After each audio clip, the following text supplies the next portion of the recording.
Assalamualaikum sahabat yang budiman. Kali ini kita bicara mengenai sejarah. Saat ini kita akan menceritakan buku yang menarik berjudul Takdir, Riwayat Pangeran Diponegoro dari tahun 1785 sampai 1855. Karangan Peter Carey. Episode ini membahas manuver-manuver militer, baik Jawa dan Belanda. Apa yang menjadi masalah bagi Daendels adalah bahwa pemerintahannya bangkrut dan kekuatan militernya tidak bisa diandalkan. Yang disebut seorang sejarawan sebagai gerombolan tidak terlatih yang dikumpulkan secara terburu-buru tanda kutip.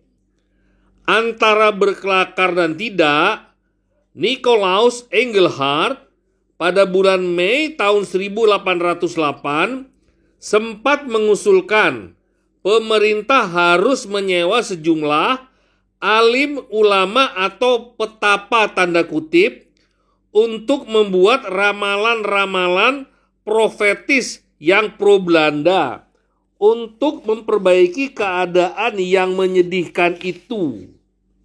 Karena menjadikan pertahanan Pulau Jawa sebagai prioritas Daendels dalam tahun pertama pemerintahannya, menghabiskan banyak uang untuk memperkuat posisi militernya.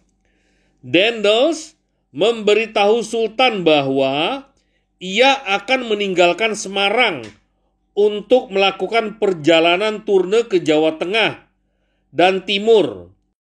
Suatu kabar yang membuat penduduk Jogja gempar. Sultan langsung mengambil langkah-langkah persiapan militer, melatih para tentaranya, dan memanggil wajib militer atau prajurit arahan dari provinsi-provinsi di timur untuk datang. Diponegoro mencatat situasi tersebut dengan baik. Dalam Babat Diponegara 2 Romawi nomor 50 dicatat dalam catatan 14 nomor 84, maka gubernur jenderal itu sampai ke Jawa Tengah. Namanya Jenderal Daendels. Nomor 85, ia tiba di Surakarta dan ingin terus ke Yogyakarta. Tetapi Kanjeng Sultan tidak berkenan, sebab belum pernah terjadi di masa sebelumnya bahwa seorang gubernur jenderal datang ke Jawa. Kalaupun datang ke Jawa Tengah, mereka akan berhenti di Semarang atau paling jauh hanya sampai Salatiga. Demikian catatan Diponegoro. Deskripsi Diponegoro cocok sekali dengan pandangan dunia keraton Yogyakarta tentang pembagian 2 pulau Jawa, di mana gubernur jenderal sebaiknya tinggal di Batavia dan tidak melibatkan diri dalam urusan-urusan internal Jawa Tengah. Tanggapan Sultan dapat diduga.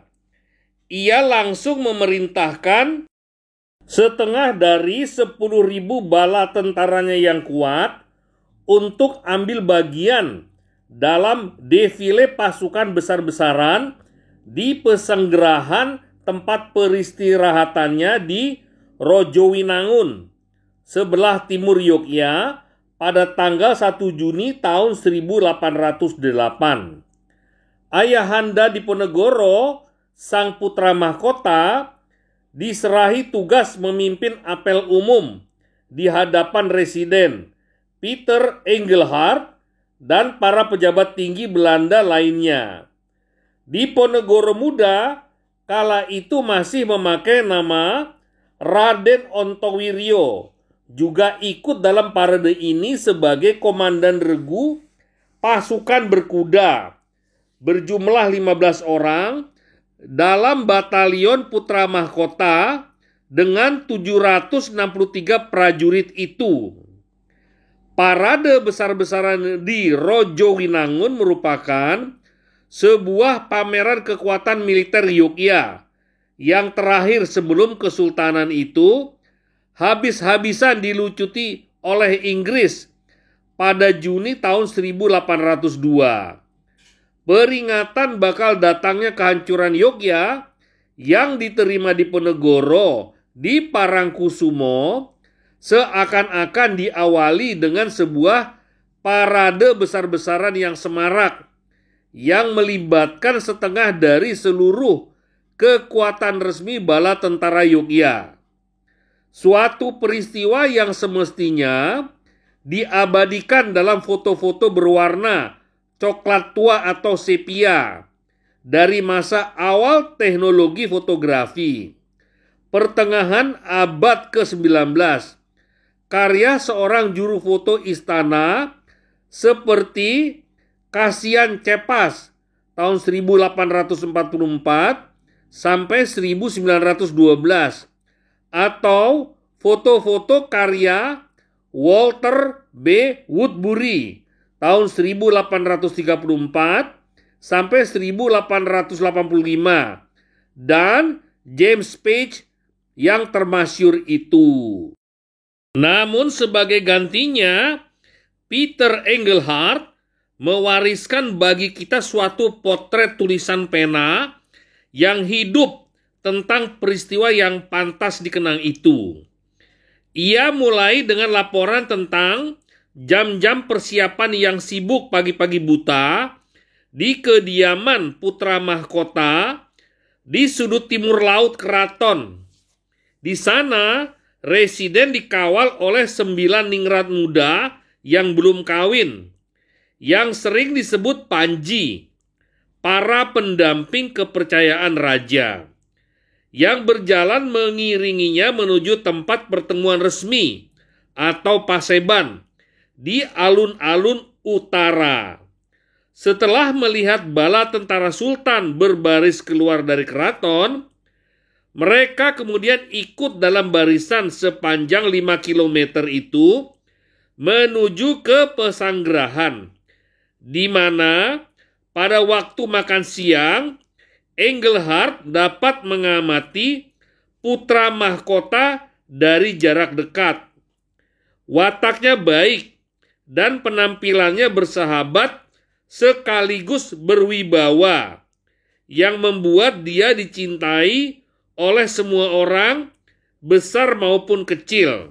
Memanfaatkan peristiwa langka ini, ketika ia jauh dari pandangan mata ayahnya yang pencemburu, sang putra mahkota mencari jalan untuk menunjukkan sikap sentimen pro-Belanda dengan meminta agar supaya tehnya dicampur susu seperti yang disuguhkan kepada tamu-tamu Belanda, dan berteriak dengan sekuat tenaga bahwa kalangan pejabat keraton pada hari itu hendaknya tidak menggunakan bahasa lain kecuali bahasa Melayu, karena itulah bahasa para sahabat sultan, yakni Belanda, bila berbicara kepada rakyat mereka. Dengan cara ini, jurus politik era kolonial baru dimainkan di level bahasa dan selera. Dari situ, sentimen pro atau anti Belanda mulai membelah keraton Yogyakarta dalam faksi-faksi. Regu pasukan berkuda Diponegoro kemudian diperintahkan untuk berkumpul di lapangan besar di depan pesanggerahan itu dan selama 2 jam melakukan latihan perang-perangan dengan resimen lain. Walaupun tujuannya adalah untuk memamerkan kepada para tamu Eropa tentang keterampilan mereka memainkan tombak panjang dan bedil, bila dicermati, ternyata tentara Jawa ini lemah sekali dalam menggunakan bedil atau senapan. Akan tetapi, kepiawaian mereka memainkan tombak Jawa yang panjang itu Tidak ada duanya. Sesuatu yang akan merasakan Inggris sendiri ketika mereka menyerang Yogyakarta pada Juni tahun 1812. Sementara unjuk kekuatan berlangsung di Yogyakarta, Daendels diam-diam sudah berada di Semarang dengan 3.000 pasukan berkuda atau kavaleri dan artileri medan, seolah mencoba memberi kesan pada Sultan perihal seberapa dahsyat kekuatan militer Belanda.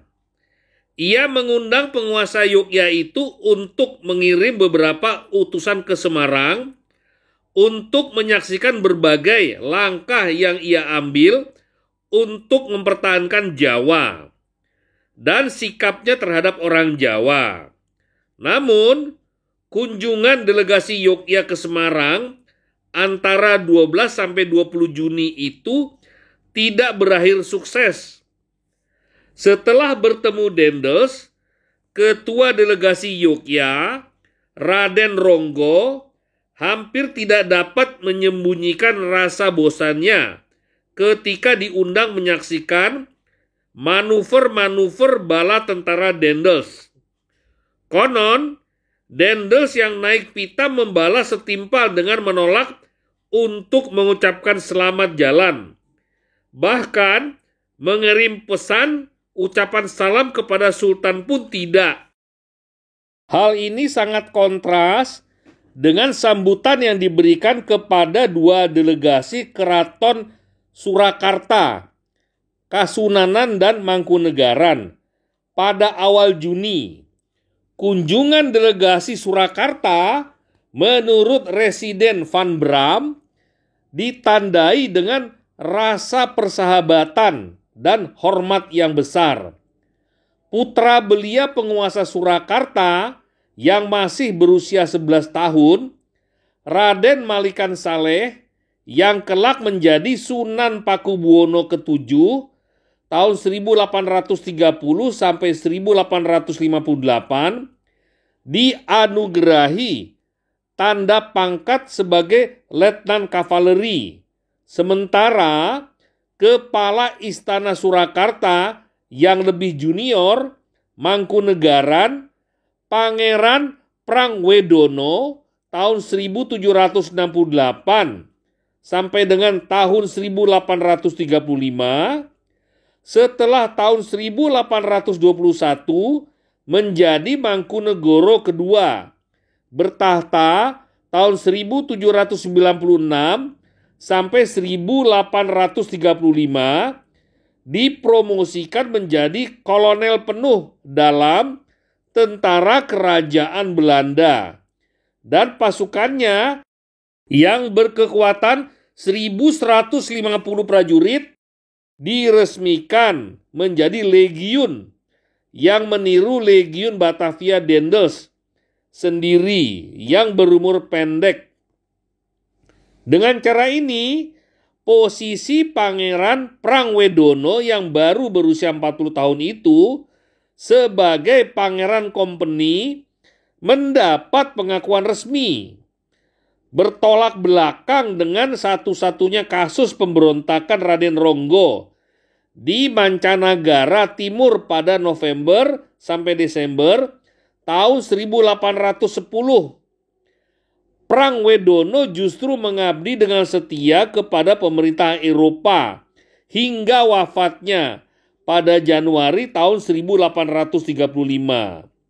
Sejak saat itu, busana resminya adalah seragam kolonel Eropa, potongan rambutnya cepak ala militer Eropa, dan pergaulan sosialnya bergaya komandan resimen dalam pertempuran. Sampai di sini dulu sahabat, kita akan lanjutkan ke video lainnya. Jangan lupa di subscribe. Terima kasih.